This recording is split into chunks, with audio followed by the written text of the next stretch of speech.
think in anything in business and life, you know, whether it's you're dealing with your kids, you're in work, you are in sports, you know, there's a lot of different things that I think come into being successful. You know, obviously you got to be dedicated at that task at hand and what you're doing. But I think part of that dedication comes from the love and the passion that you have behind it. And, you know, I think that that's one thing that you kind of see from us.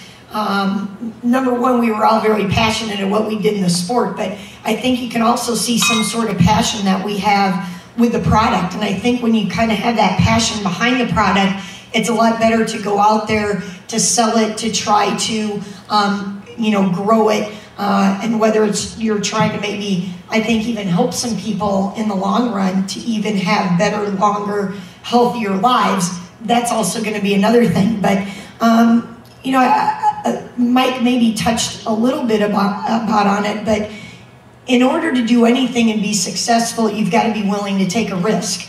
And I think for sure for us as athletes, if we weren't willing to take a risk, we knew other people that are going to be competitors of ours or other teams, you know, they're willing to take a risk to try to be better than anybody else.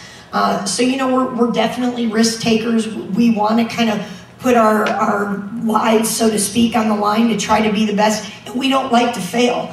I think DJ's, that's what I call him, DJ, a true testament to that.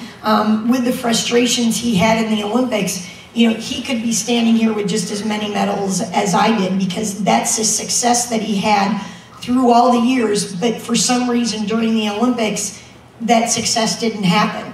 But he never gave up. And that's, you know, that's the thing, you know, you try over and over again until you get it. And, you know, we don't like failure. We're going to try to do whatever we can to be the best that we can, no matter what it is that we do. And, you know, I think that's everyday life. It's business. It's, you know, trying to deal with our kids. It's whatever we're doing. We always look for the good in things and not necessarily the bad.